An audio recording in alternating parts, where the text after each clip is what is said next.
Ya, jumpa lagi dalam Helmi Bicara. Tamu saya kali ini, tamu saya itu istimewa semua, tapi ini paling istimewa. Keren banget. Saya ngikutin perjalanan hidup dia dan sekarang dia, wow, ya, unbelievable gitu. Tapi di tengah kepopulerannya, terus keberhasilannya secara ekonomi, dia tetap humble, dia tetap makan di pinggir jalan, dia tetap makanan-makanan kampung. Ya ini adik saya, 20 tahun di bawah saya, Ruben Onsu. Wah, Ben lo gila, Ben. Makasih Mas, akhirnya diundang. Ini sama host. Kalau hormat bisa semuanya, bisa semuanya. Aduh, bayangin. Dulu saya satu panggung sama Ruben, acaranya Mama Mia ya, Ben? Mama Mia. Mama Mia. Aduh, dia keren banget. Kalau aku mau udah ngikutin Mas Helmi dari Siapa Berani. Karena gurunya dia adik saya, Ditya Gumai. Betul. Ben, Ya. nyangka nggak sih bisa sesukses ini? Nggak tahu ya, dibilang sukses tuh gimana Mas? Aku tuh sampai bingung. Gila. Karena aku Rumah masih 2.200 di Pondok Indah. Rumahnya tuh ada supermarket sendiri, ada minimarket. Oh gila tuh. Terus diisukan punya helikopter, bener tuh punya aduh, helikopter. di Ivan Gunawan bercandaannya Mas. Jangan-jangan helikopternya dia gede. Iya, dia sendiri helikopternya. Gitu. Enggak lah. Aduh. Tapi ya seneng lah, disyukurin. Di Hmm. posisi yang sekarang ini kan memang ya kalau aku sih mikirnya gini, setiap hari kan kita punya rencana, tapi Tuhan yang punya keputusan gitu. Ya. Jadi apakah ini mimpi-mimpi aku yang dulu punya usaha, bukan mimpi sih sebenarnya Mas. Karena selalu doa aku tuh jadi orang sukses. Jadi sukses apapun itu yang Tuhan kasih tahu aja. Sukses tiba-tiba ada ini, ada ini gitu. Jadi Mengalir gitu ya. mengalir aja. Jadi aku tuh nggak pernah pakai target, tapi segala keinginan pasti diucap dalam doa. Oh. Luar biasa. Saya ngikutin dari perjalanan keluarga. Ruben berasal dari keluarga yang aduh, biasa Susah. banget ya. Bukan biasa lagi, susah. Di Bekasi. Iya. Aha. Ya Bekasi ya. Rumah juga tipe 27.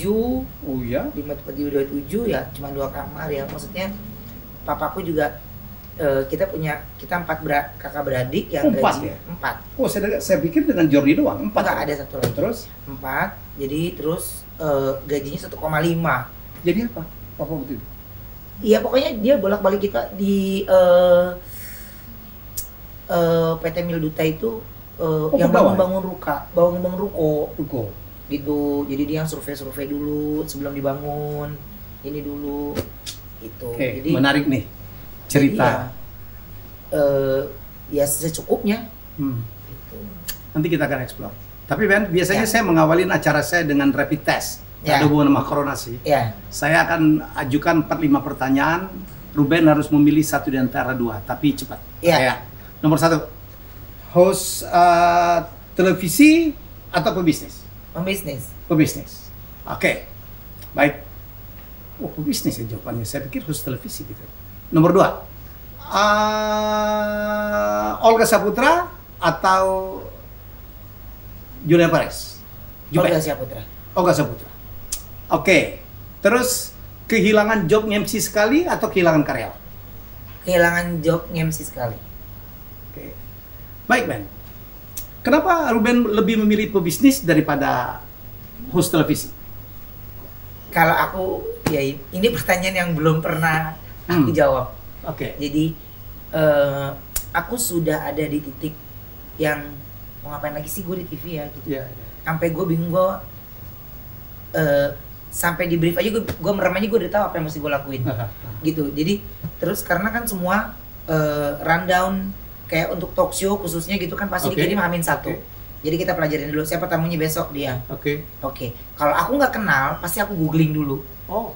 Gitu. Siapa dia, siapa ini. Terus coba cari dia YouTube dia siapa dia punya akun YouTube-nya ya. Cari dulu, nontonin dia dulu. Jadi aku punya materi. Kan keterbatasan dari tim kreatif itu kan pasti ada. Ya. Tapi ada pertanyaan dari dia, tapi aku pengen yang lebih kreatif. Gitu. Yang nggak kesentuh orang. Atau dia pernah datang ke acara mana yang nggak pernah ditanyain. Ya. Aku pengen yang nanyain itu. Jadi talk show udah. Terus bawain acara kuis juga udah gitu. Komedi udah. Komedi udah sampai sekarang masih jalan. Ya. Aneh kan? Gitu. Dan maksudnya semuanya juga ya syukurnya Tuhan terus kasih nggak berhenti air terus mengalir gitu. Cuman di bisnis ini tuh sesuatu yang baru, aku kayak mengawali karir dulu Mas, gitu. Jadi kalau dibilang didesak, nggak usah didesak, gue pasti pilih bisnis, gitu. Lo pilih apa? Lebih nyaman mana ya? Bisnis. Karena jadi host dicaci maki sering. Masa sih? Ya masih Mas, kalau host itu kan udah pasti kan siapa itu bagi netizen? Iyalah, maksudnya netizen. Host sampah lah, host gimmick lah, host ini gitu. Jadi maksudnya terkadang kan dalam sebuah program itu kan berbeda dengan eranya dulu ya. Era yang sekarang ini kan berbeda. Kalau kita mau ngikutin egonya kita, ya gua nggak mau. Tapi gimana? Gua mesti kerja. Gue mesti ngelakuin, tapi semua pekerjaan yang gue lakuin nggak semuanya ngikutin mereka kok. Tapi kan Ruben mendapatkan popularitas, termasuk kesempatan bisnis. Kan omong kosong bisnisnya nggak meledak kalau bukan karena popularitas yang didapat dari dunia televisi. Ya, kalau aku bilang sih gini, kalau netizen atau apapun itu kan memang mereka itu kan melihat kita dari sisi yang artis bisa apa sih? Artis bisnis juga nggak bakal lama. Tapi kan dia Ruben kan membuktikan. Akhirnya aku cuman capek gue nanggepin lo deh gitu. Intinya gue butuh waktu aja untuk ngejelasin. Untuk gue ini serius loh. Sama kayak aku waktu sama Wenda mau nikah. Alah paling gimmick buat nutupin ini. Kan itu tiba-tiba banget tuh. Iya. Gimmick 7 tahun. Jadi pertama sempat kepancing, tapi lama-lama jadi seru gitu maksudnya gini. Yang kita gimmick aja gitu. Gimmick tapi beneran gitu. Iya gitu, jadi maksudnya bener aja salah, apalagi salah gitu. Udahlah nggak usah mikirin mereka deh gitu. Cuman aku lebih ke bisnis ya, tantangannya lebih beda Mas. Tegangnya lebih beda. Kalau pagi kita kalau TV deg-degan rating, share, otak masih deg-degan sama rating, share. Host itu menjadi jantung sasaran utama ketika share turun, rating turun, itu masih sasaran empuk tuh. Untuk dibungkus ya? Bukan untuk dibungkus lagi, ditegur dulu, ini dulu, wah panjang prosesnya. Tapi kalau programnya naik, boro-boro dapat bingkisan. Jadi kalau saya berpikir mau pergi kemanapun, kayaknya siklusnya akan begitu. Jadi saya udah harus memikirkan bisnis ini lebih matang. Nah, sebelum saya lengser atau mungkin saya harus mempersiapkan bisnis ini dulu.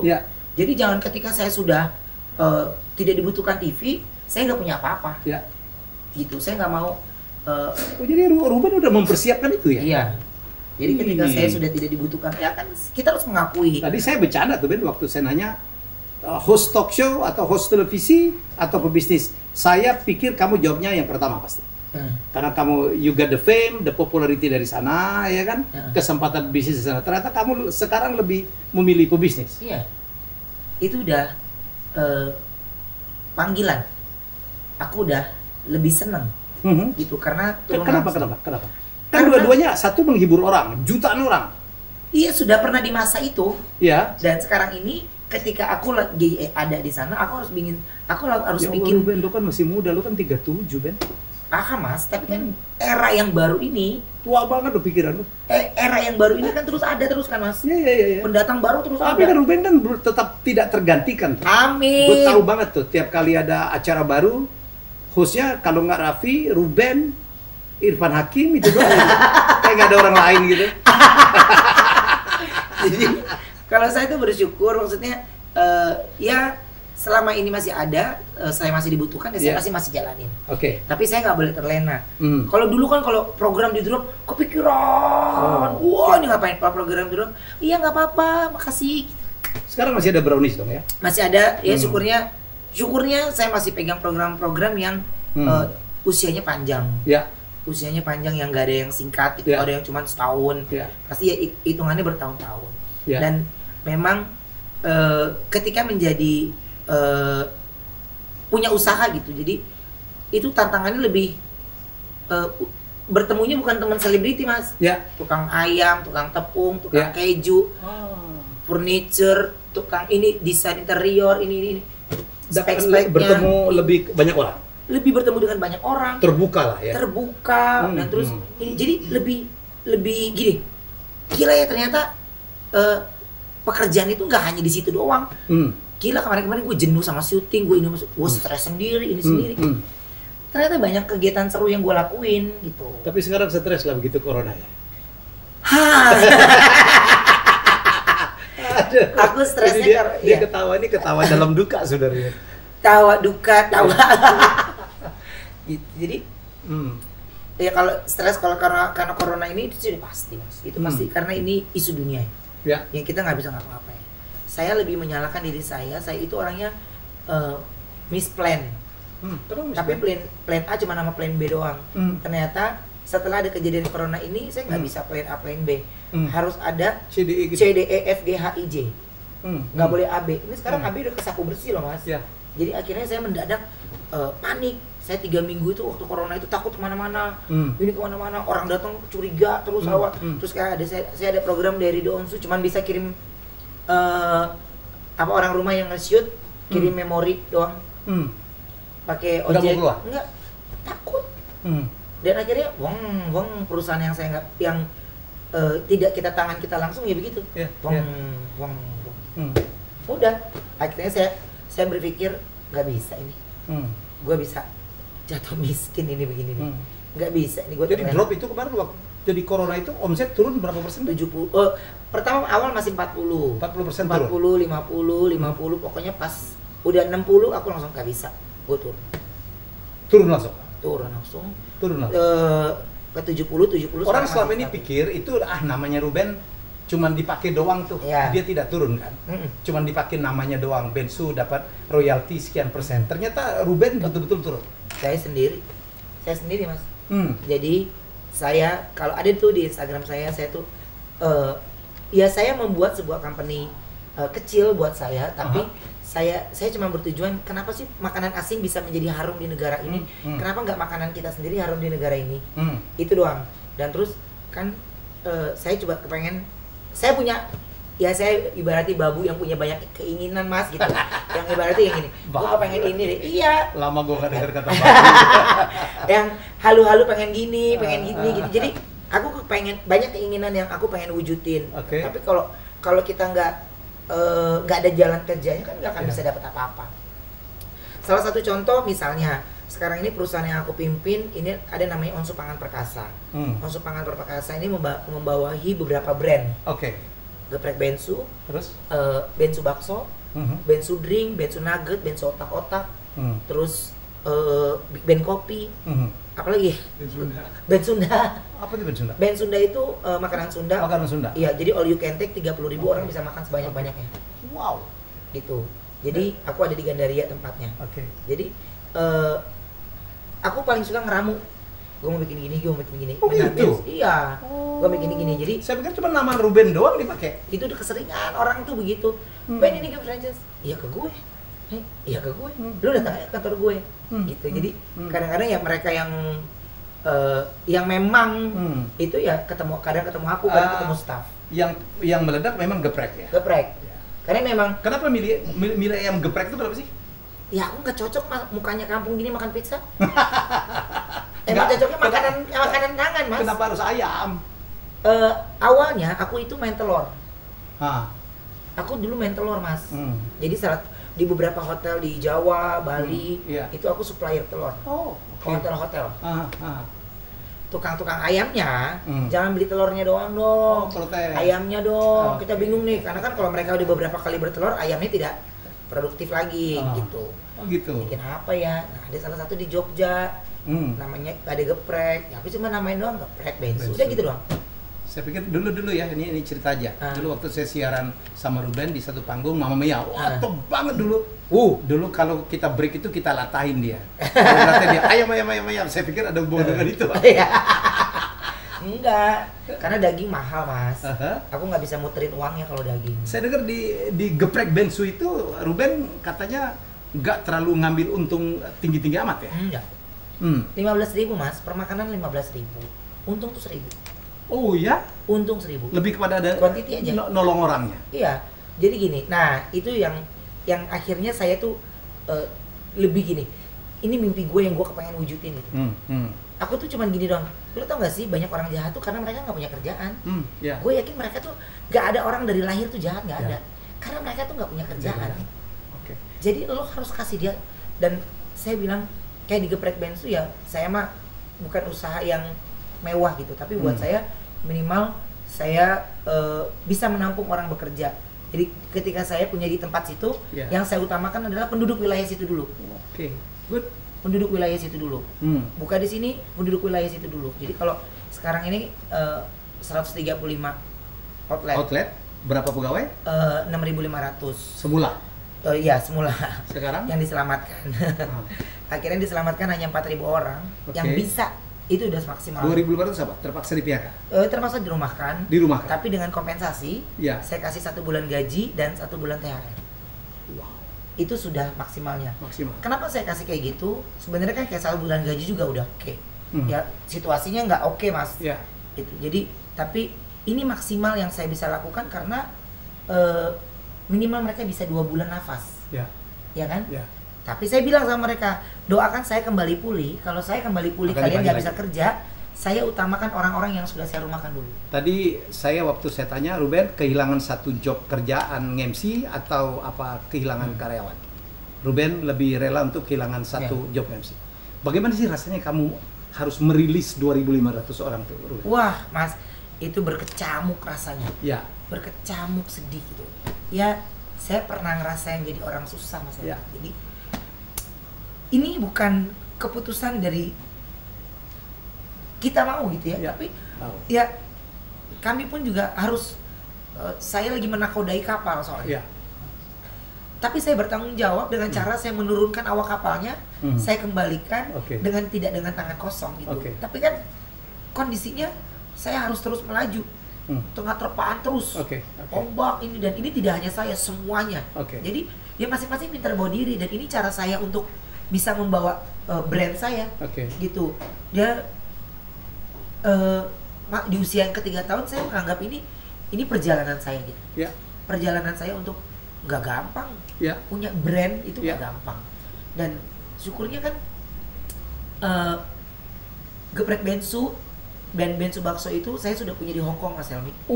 Ada di Hong Kong, di Causeway Bay, kita ada di satu lagi mana ya? Bakso. Di Hong Kong ada 3. Ada 3 di Causeway Bay itu sentralnya, 2 di kota kecil, gitu. Itu kita punya. Kuala Lumpur kita punya. Orang sana suka geprek banget kan ya? Singapura? Singapura belum. Singapura mungkin negara Asia terakhir yang akan aku isi karena setelah nggak gampang tuh masuk ke Malaysia, itu nggak gampang. Singapura nggak gampang ya aturannya. Hong Kong aja nggak gampang masuk. Kenapa aku ke Hong Kong duluan? Aku butuh rapot itu, Mas. Begitu berhasil nembus Hong Kong, yang lain akan lebih gampang. Yang lain akan lebih gampang. Jadi aku harus cek pasarnya dulu. Hong Kong duluan nih. Jadi ketika aku liatin, raport dari Hong Kong ini akan gue bawa ke negara-negara lain. Jadi lu udah punya di mana di Hong Kong, tangan aja. Itu kan pemeriksaan semuanya kan panjang. Ketika orang asing mau buat usaha, nggak gampang. Itu nggak gampang. Jadi panjang banget. Panjang banget, Mas. Panjang banget. Dipersulit, iya.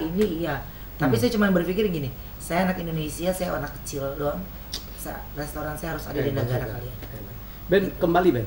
Tadi yang merilis 2.500 itu Ben lakukan sendiri, disampaikan sendiri? Staff.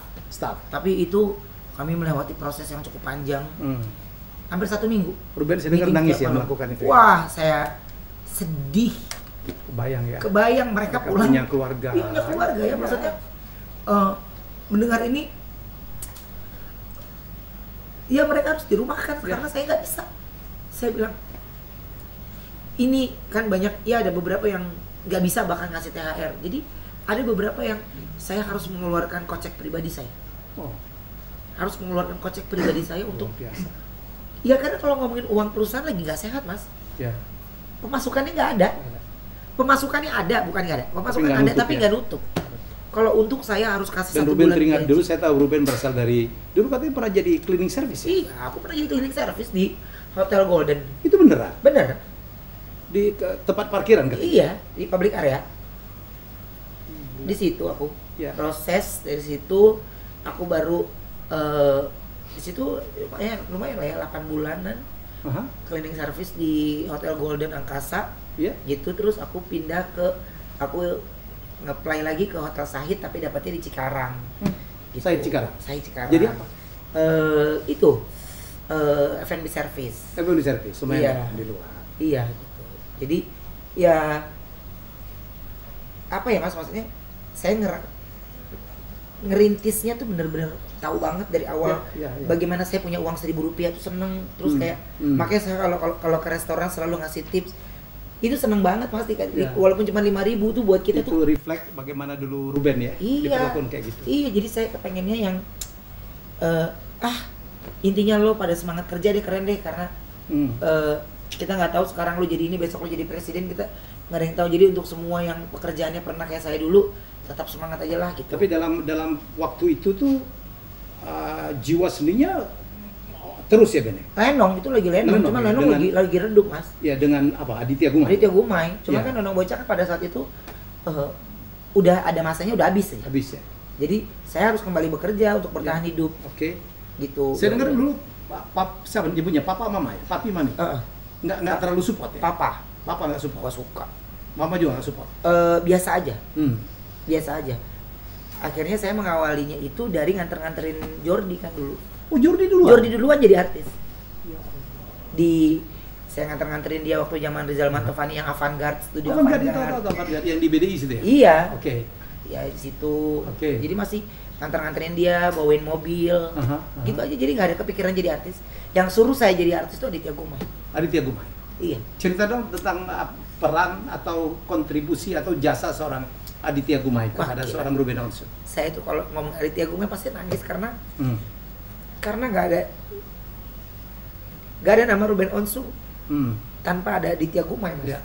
Jadi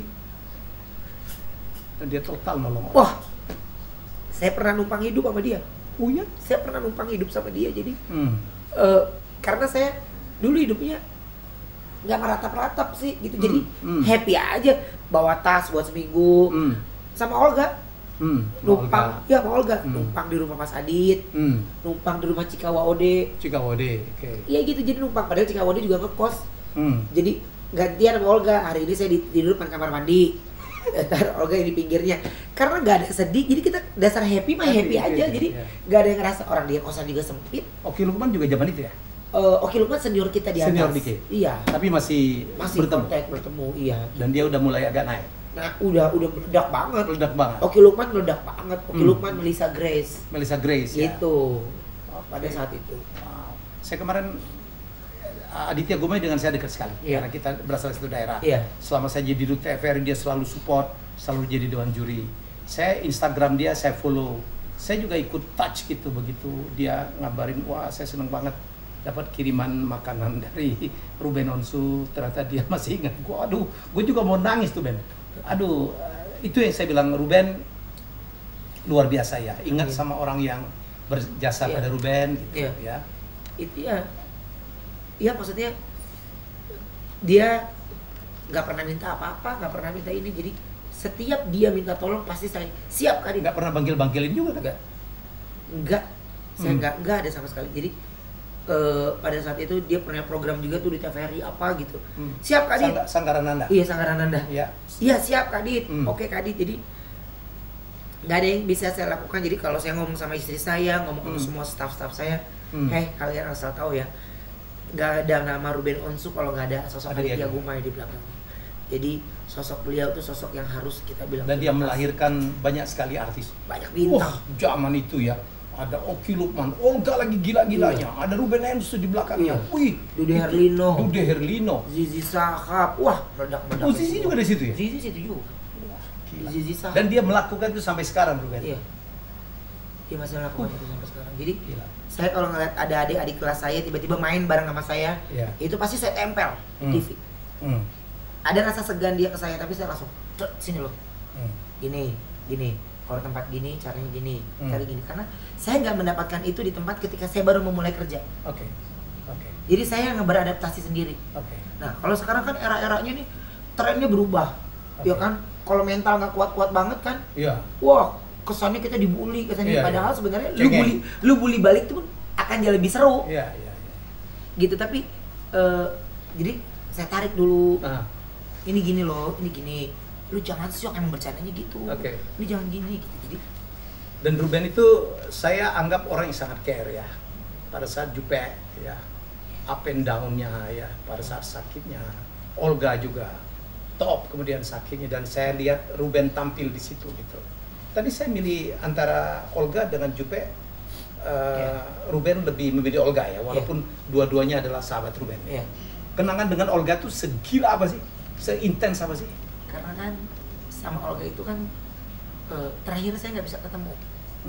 Karena dia tidak bisa dijenguk. Tidak bisa dijenguk, dan memang komunikasi dengan Olga itu ya banyak satu lain hal yang saya nggak bisa cerita gitu. Ya.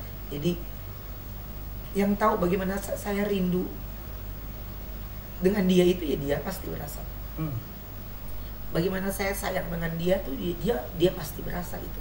Jadi kalau sama Jupe itu pilihan Olga atau Jupe, saya pilih Olga ya, karena kalau Jupe saya ngurusin dari awal. Dari dia pertama kali divonis cancer, saya orang yang pertama tahu, sampai dia masuk ke liang lahat. Jadi saya puas. Kalau Olga itu kan banyak yang masih saya pengen ngomong sama dia gitu. Tapi ya mungkin dia bicaranya di lain tempat suatu saat nanti lah gitu. Tapi ya mungkin kan setiap orang dalam bersahabatan endingnya beda-beda ya. Yeah. Ada yang ini, ada yang suka, ada yang tawa, segala macam lah. Yeah. Itu, tapi buat saya ini menjadi cerita nyata persahabatan kami yang susah menjelaskan bagaimana jauhnya kami. Sedekat apa sih Ben dengan Olga itu? Deket banget Mas, deket banget. Deket banget. Satu bantal berdua, kosan cuman 200.000 di jalan di Selipi, di jalan Rasa Mala. 200.000 cuma dapat dari ibu kosnya cuma bantal satu biji. Berdua lah, kita nggak bawa apa-apa, cuma bawa tas di baju di situ doang. Tapi bisa ngekos intinya. Udah makan, pokoknya kalau hari ini dia yang bayar, makannya berdua, saya yang bayar gitu, banyak banget saya lakukan sama Olga itu. Dan dia baik banget ya Ben. Dan sama baik, kayak Ruben, dan dia banget. Menolong orang banyak banget ya Ben. Baik banget Mas saya. Ya kalau orang nggak tahu dia kan pasti orang akan nyangkanya seperti apa. Orang nggak tahu, kalau nggak tahu kita banget kan pasti orang nyangkanya sombong, belagu ini, tapi capek ya ngejelasin siapa kita sebenarnya gitu. Tapi yang tahu dia gue gitu. Jadi kalau banyak orang yang kadang kan suka nggak tahu banget, akhirnya mereka berbicara lebih tahu dari kita gitu. Jadi ya terutama netizen, cuman ya mungkin Olga terkenal di sini, saya terkenal di sini gitu, caranya gitu. Tapi kenapa kita terkenalnya nggak bergandengan ya gitu. Dan merintisnya itu bareng loh Mas. Merintisnya bareng. Aditya Gumai tahu semuanya. Tahu bagaimana saya kangen banget ingin ketemu, dan itu susah. Wah, saya cuma dikabarin pada saat itu dia meninggal. Di situ hancur dan marah. Gak bisa banyak Mas. Marah saya dalam hati saya gitu, maksudnya. Kok nggak bisa bantu gitu ya? Gak bisa bantu, gak bisa ketemu, gak bisa banyak hal. Gak bisa menghibur ya? Iya, jadi maksudnya endingnya gak bagus gitu, menurut saya. Makanya sekarang ada adiknya Billy, saya selalu pesanin anak itu, Bill nurut ya, dengerin Bill, dengerin. Gue gak akan minta uang lo, gue cukup dengan uang gue, tapi please dengerin gue. Minimal apa yang dimau sama abang lu terwujud semuanya gitu. Dan Mas, saya kalau udah bersama setelah Olga, Jupe, saya tuh sempat takut deket sama orang lagi. Sampai segitunya? Takut kehilangan? Takut kehilangan. Kalau sama Igun itu deket, tapi nggak yang toyor-toyoran. Nggak yang toyor-toyoran. Susah ditoyor, gede. Iya, gede. Nggak gitu. Okay. Tapi pas lagi itu saya kehilangan semuanya ya, sosok yang makin dekat dengan saya itu ya Evan Gunawan. Sekarang Gun ya? Iya, makin deket banget gitu. Dengan Ayu Ting Ting? Deket, tapi ya beda lah ya. Beda. Kalau Igun tuh ya kayak orang tua saya gitu, kayak kakak saya. Jadi Saya jadi cerita, ibu. jadi ibu-ibu. Dia kan multifungsi ya, ibu bisa, bapak bisa. Gitu. Jadi Kelihatan. sampai segitu. Ben, Ruben itu yatim piatu di usia papa tahun Ruben usia berapa? Papa itu 4 tahun lalu, tahun berapa ya? 5 tahun lalu ya. 5 tahun lalu. Papa 5 tahun lalu. Mama? Mama 10 tahun. 10 tahun. 2005. 2005. Iya. 15 tahun. Mama 2005. Tapi artinya Nah, kalau jadi gini Mas Ami. Jadi ya. Oh gini. Itu sebenarnya ada ceritanya. Mama Mia itu menjadi legend buat saya. Pada saat saya dapat Mama Mia itu baru 40 hari saya kehilangan ibu saya. Oh gitu? Iya. Oh iya. Nah, tahun perpisahan ibu saya 2006 ya? Iya. Oke. Perpisahan saya sama ibu saya itu adalah waktu saya kasih traktir mama saya makan di Metropolitan Mall Di Bekasi. Bekasi. Oh, udah top banget tuh MM. Oh, itu MM top banget orang Kita kesana. mah di situ juga dulu. Iya. Jadi Met Mall. Jadi saya di situ sama mama saya terakhir di situ. Nah, saya berpikir saya punya acara waktu itu di TVRI juga. Dangdut Pro. Dangdut Pro, oke. Zaman dulu pada saat itu kan cash. Jadi saya tuh selalu bisa nafas kalau dapat cash. Seneng gitu. Namanya anak kosan Mas, dikasih cash Mas seneng aja gitu. Oke. Terus pas di Dangdut Pro, aku bilang gini. Saya traktir mama saya pokoknya beli semuanya. Dia beli susu, dia beli ini, beli ini. Oh ya? Terakhir dia bilang, "Jangan habisin duit lo." Enggak mah udah. Uang saya siapa nama Mbak? Helmia. Gak nama saya dong ya, Helmia. Iya. 1 juta, saya punya 1 juta tuh Mas. Saya bagi, "Mah, mama pegang 500, Ruben 500." Gak usah, udah gua kan ada bapak lo, kata gitu. Gak usah, gak udah mama pegang aja, besok Ruben dapat duit kan ada live TVRI gitu. Pokoknya yaudah gua anterin lu sampai bis, nyebrang kan, kalau mau naik bis kan pintu tol, ya kan? Nyebrang dia nganterin dulu Mas. Mama saya kan gendut banget kan, tapi dia rela nganterin. Oh, dia nganterin Ruben ke pintu tol. Pintu tol itu kan bis berhentinya di situ ya. Bis berhenti kan, gitu. Di situ saya nggak tahu kenapa tiba-tiba dapat duduk. Biasanya penuh Mas, mau ke Jakarta itu penuh. Saya dapat duduk di pinggiran pintu, kayak sinetron Mas. Dia dada dong. Udah selama saya pergi sampai masuk tol dia dada-dadanya nggak berhenti. Sampai kosan saya dikabarin saya diganti. Diganti. Ada host baru. Ya udah, berarti nggak jadi dapat duit dong. Laporan lah namanya anak sama orang tua. "Mah, nggak jadi mah besok di sini itu diganti ini. Kan gue bilang juga apa, uangnya jangan dikasih gua, lu nggak ada uang, gua mah ada uang di sini gitu. Pokoknya udah, lu sabar aja, pokoknya lu kalau gua suatu saat ketemu Tuhan, gua doa, gua sampein sama Tuhan, kalau rumahnya Tuhan belum dibuka, gua gedor. Ya, biar lu banyak duit, biar lu jadi artis sibuk, gak berhenti kerjaan lu, sampai lu yang teriak capek sendiri, dia ngoceh sendiri Mas. Pertama kan kita apaan sih? Dan itu tidak seperti biasanya. Tidak seperti biasanya Mas. Pokoknya gua bilang ini pokoknya lu pokoknya jadi bintang segala bintang, lu artis segala artis ya. Kalau lu nggak punya ibu, lu pokoknya banyak ibu-ibu ntar yang sayang sama lu gitu. Gitu. Malamnya jam 2 saya dikabarin mama saya nggak ada. Jadi itu nasihatnya terakhir. Sekaligus doa. Iya. Dan 40 hari itu saya dipanggil. Mama Mia itu cuman ngegantiin, ada salah satu presenter nggak datang, nggak bisa dia. Iya. Gantiin siapa ya? Lupa. Di Devendrik. Oh iya Devendrik. Saya kan di situ kan. Iya. Saya waktu jadi di Mama Mia Ghost 2. Jadi juri pertamanya itu saya, Ahmad Dhani, RZT, sama Mama Ina. Iya. Iya. Yang keduanya baru itu. Baru Tikus Endang. Iya.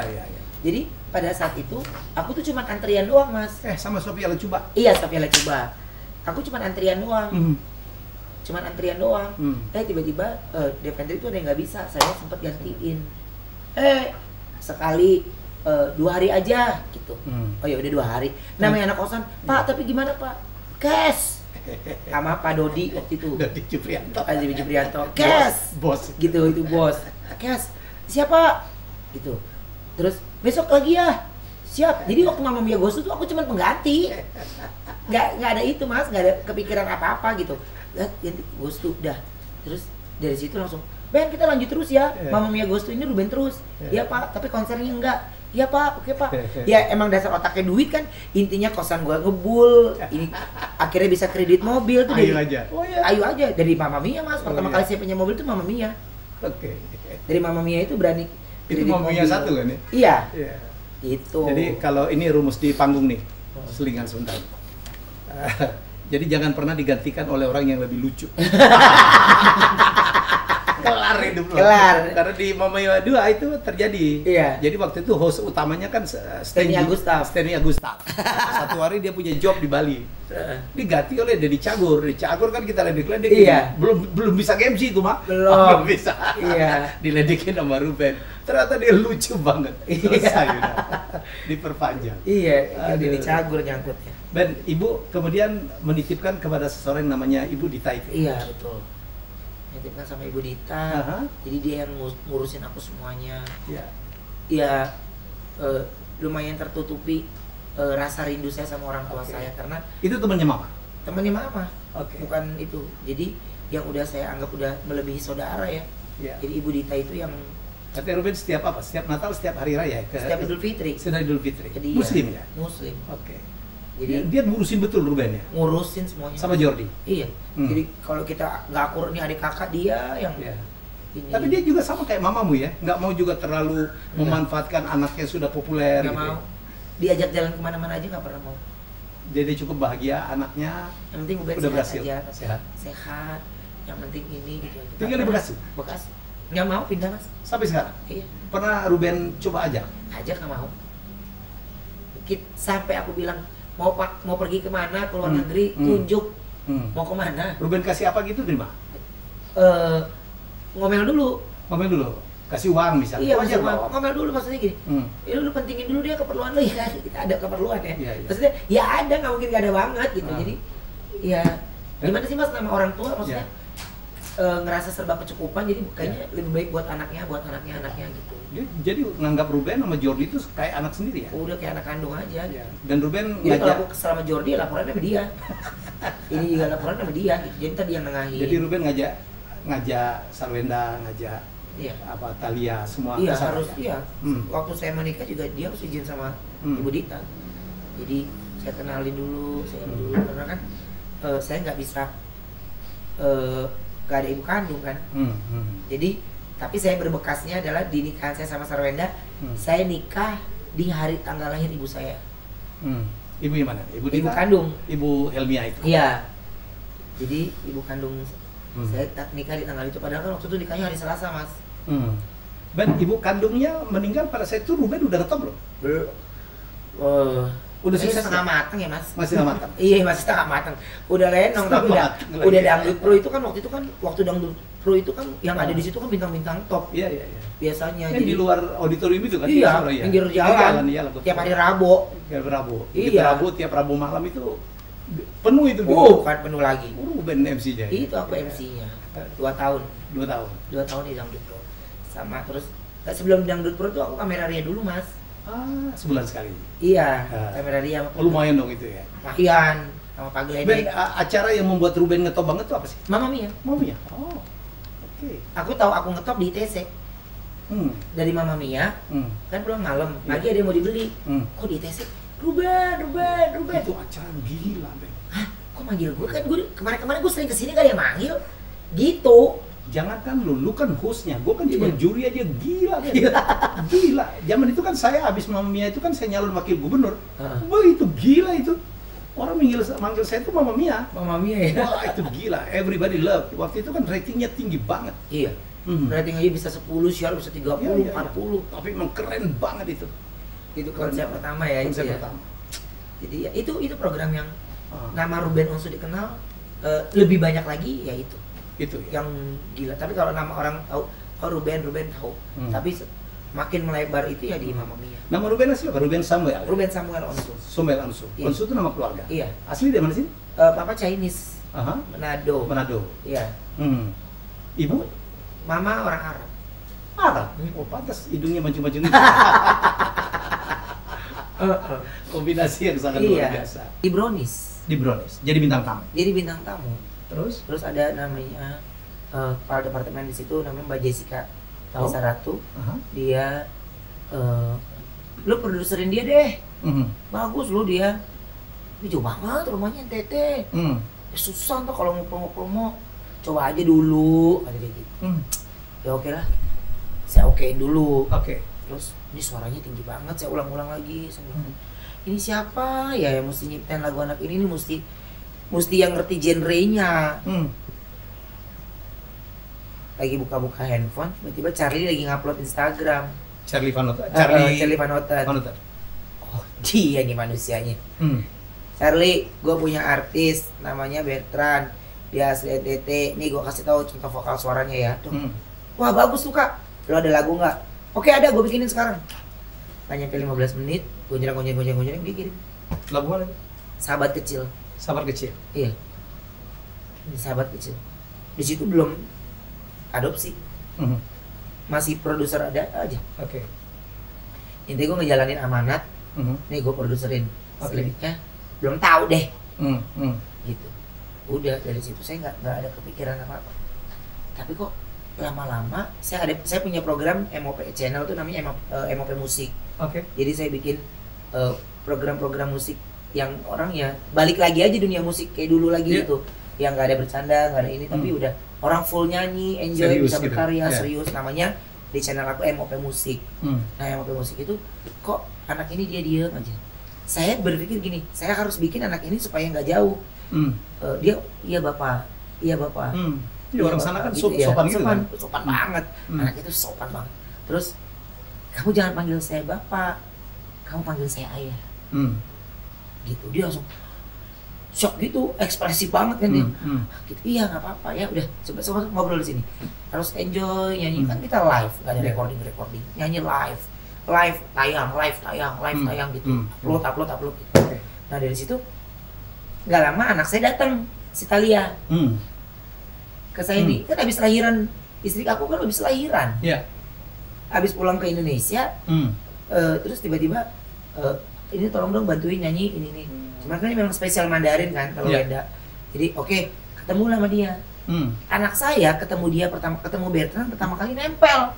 Si Talia. Talia itu susah nempel sama orang. Ketemu sama Bertrand nempel. Main. Terus saya bilang kamu panggil dia bunda ya. Jadi jangan panggil ibu. Iya ya. Bunda. Terus Wenda tanpa diapri. Saya belum ngobrol apa-apa. Enggak diomongin dia? Enggak ngomong apa-apa. Terus Wenda langsung ngerangkul tuh anak. Ngerangkul aja mas. Pokoknya udah malam tiba-tiba anak itu pamitan ke saya, pulang nggak pamitan ke Talia. Talia dalam mobil, kok kakak nggak pamit ya sama Talia ya gitu. Saya langsung kaget. Biasanya anak saya kalau ketemu main udah nggak pernah dia pikirin. Namanya anak-anak kan. Ini dia inget terus. Dari situ saya diem. Saya ngomong sama istri saya, kok saya kepikiran anak ini ya? Ya karena suaranya bagus sekali. Aku juga kepikiran anak itu. Touch banget ya anaknya. Ini anak siapa sih? Ini anak ya saya juga ngapain dari mana? Anak maksudnya kalau anak dari mana ya saya kenal di Brownies. Akhirnya saya kenal setelah saya baru adopsi. Gitu. Ya dia tinggal sama opa omanya gitu. Bapak ibu udah nggak ada lagi? Bapak ibunya ada. Tapi ya memang bapaknya juga sudah punya kebahagiaan baru, ibunya juga sudah punya kebahagiaan baru. Jadi ketika saya bilang kamu tinggal udah kayak gitu, saya bikin konser Ivan Gunawan. Saya bikin konser Ivan Gunawan, saya libatkan dia, yang namanya orang punya produksi, artis kita duluan dong, kita prioritasin, dia kan promosiin, nyanyi. Terus dia kan pulangnya kan lewat Labuan Bajo kan dia transit Bali dulu. Kebetulan saya mau ke Bali juga, saya samain flightnya. Kakak ikut ayah dulu ya ke Bali, kita liburan dulu. Iya ayah, udah pulang dari Bali itu benturan sekali. Ada di tayangan kita perpisahan kita dari Bali itu, dia pisah tuh hati saya sedih, teriris, sedih banget. Akhirnya saya cuma bilang, ketika dia pulang, dia pergi, saya nangis, istri saya nangis, Talia nangis. Saya bilang, saya mau angkat anak ini jadi anak saya. Gitu. Bilang ke Wenda? Ke Wenda. Terus Wenda enggak ya? Hah? Enggak gitu enggak. Cuman, iya ya, emang udah jalan Tuhan kali kita ketemu kakak. Kita manggilnya kakak dulu. Udah. Dari situ saya tanya ke dia, Onyo mau, kakak mau di Jakarta atau enggak? Mau ayah kapan kakak pindah ke Jakarta, kapan? Dia nanya terus. Nah, saya tidak mau ada tidak mau mengangkat begitu saja. Hmm. Saya mau harus secara sah. Jadi saya undang bapak kandungnya ke Jakarta. Kami sudah melakukan ritual secara adat dulu di kantor. Secara habis itu saya izin untuk melakukan proses pengajuan di pengadilan. Harus pengadilan. Iya. Adopsi. Cuma kan berita ini keburu gaduh, Mas. Iya. Wah, Ruben ini anak angkat, bukan anak angkat. Sebenarnya gini, proses untuk usia anak ini yang saya dapatkan itu adalah hak asuh. Iya. Nanti setelah dia 18 tahun saya harus sidang lagi. Harus sidang lagi untuk anak ini mau sama saya atau enggak. Untuk dia bisa, kan dia bisa memilih gitu. Makanya kalau saya cuman Bertrand ini saya makin hari makin cinta dengan anak ini, makin cinta dengan anak ini. Jadi ketika saya prosesnya, Mas, gak gampang. Panjangnya bukan main. Sampai yang paling peaknya adalah saya harus cek kejiwaan. Oh ya? Iya. Untuk dapatkan izin? Iya. Harus untuk mendapatkan izin, kita dinyatakan sehat, tempat tinggal kita diperiksa, rumah Ruben layak atau enggak untuk. Tapi saya bilang gini, saya sempat geram sekali. Ini apaan sih? Orang mau nolong ya? Ini mau nolong, ini gue segala proses. Tapi yang paling bijaksana itu di istri saya. Istri saya cuma ngomong, saya nggak melahirkan dia, tapi anggap saja proses susahnya ini saya menganggap saya lagi hamil dia. Saya langsung setenang itu dia, saya langsung nggak jadi marah karena nggak ada teman marah. Saya pikir kayak yang bersambut, iya kok gitu ya gitu. Ternyata sama dia jawabannya begitu dan oh iya oke. Ya udah akhirnya proses sidang dan dihadiri oleh ayah dan ibu kandungnya. Ya putusan baru. Dan sempat ribut juga ya netizen segala macam. Wah, Mas. Saya ngikutin soalnya ada apa sih ini? Banyak, Mas. Jadi gara-gara ASI ribut, gara-gara ini ribut, gara-gara kamar ribut. Ampun. Jadi ya saya cuma berpikir perjalanan anak ini tidak semudah yang dilihat orang. Tapi anak ini sebenarnya nggak tahu apa yang terjadi. Kenapa dia tidak main sosial media di usia dia yang sekarang? Saya rasa belum ya, Mas. Di usia yang sekarang, di era kecanggihan kita saat ini, saya yang tahu kondisi anak saya itu kayak apa. Jadi saya rasa sosial media tidak membuat dia menjadi lebih baik. Karena fokus sekolah di belajar, tidak menggunakan sosial media. Jadi dia nggak dikasih handphone sih? Enggak. Umur berapa dia, Pak? 15 sekarang. Dan sejak dia diterima Ruben sama Wenda, sekarang rezeki Ruben naik ya? Amin, Mas. Amin. Jadi ya yang bilang naik mana naik, yang bilang kalau lagi turun katanya Amsyong gara-gara dia, ada aja, Mas. Ada aja. Kalau aku ada aja gitu. Tinggal kita aja. Tinggal kita aja jadi gini. Ya ada aja yang maksudnya nyinyirin yang tuh orang gara-gara Covid ini dunia, lu masih nyalain anak gue gitu. Jadi ada aja gitu. Ya kadang-kadang mereka tuh ngomongnya kadang-kadang kita nggak kepikir ya ada orang ngomong kayak gitu ya. Ada, kita lagi posting foto apa, ntar tiba-tiba dia bisa ngomong salfok sama yang di belakang. Yang kita kerja capek-capek itu nggak dilihat, yang dia lihat tuh poinnya yang lain gitu. Maksudnya gini, netizen itu kan nggak bisa ketebak apa yang lagi ada di pikiran dia. Jadi ya kalau saya tidak mau menjadi apa yang mereka mau, tapi saya mau menjadi apa yang saya mau. Ya saya juga tidak memohon untuk diidolakan. Kalau saya bisa dijadikan contoh yang baik, saya bersyukur. Tapi jika tidak pun saya tidak apa-apa. Oke, Ruben. Sejam lebih. Saya belajar banyak. Jadi luar biasa ya pembicaraan ini. Saya berharap kita banyak hal yang kita tidak paham dari seorang Ruben. Ternyata di balik kepopulerannya, keberhasilannya secara ekonomi ya, Ruben adalah tetap Ruben ya, dan dia berusaha berbuat banyak ya. Dia berbisnis bukan hanya untuk memikirkan dirinya, tetapi juga menolong banyak orang ya,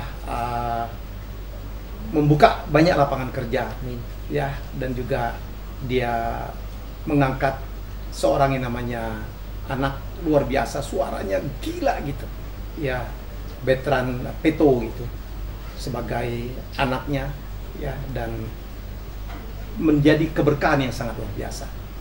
Ada yang sebagian orang gak banyak memang yang mungkin berpendapat lain, tetapi kita udah kenyang ya Ben, selebriti, jadi tidak mungkin kita membahagiakan semua orang. Iya.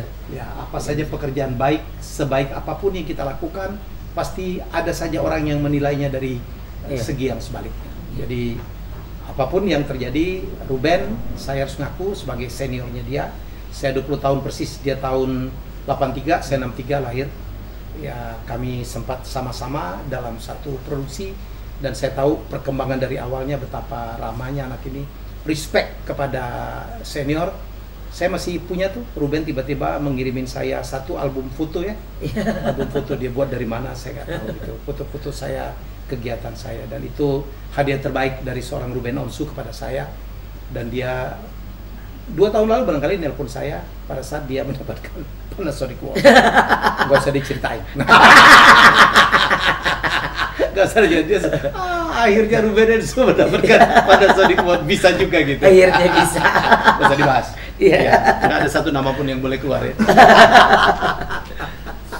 Oke Ruben, terima kasih sudah berkunjung ke rumah saya. Barangkali ada closing statement Ruben. Ya, terima kasih. Yang pasti kalau saya justru malah sebaliknya, saya sangat amat terhormat diundang senior, orang hebat di Indonesia. Ini Mas Helmy ini salah satu orang yang aku kagumin, dan sepak terjang beliau di depan layar ataupun di belakang layar saya followernya, saya mengikuti apa yang beliau lakukan. Jadi kayak ketemu beliau di Plaza Senayan aja, saya selalu ngomong sama istri saya, ketemu Mas Helmy di Plaza Senayan gitu. Jadi segitu saya excited dengan sosok Mas Helmy.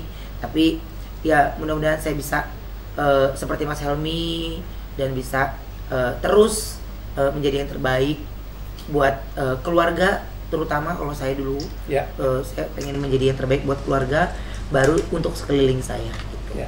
Itu saja sih pesan saya. Dan salam juga untuk Aditya Gumai. Ya. Muridmu luar biasa. Ya, kita jumpa lagi dalam pembicaraan atau episode selanjutnya. Bye-bye. Thank you, Ruben.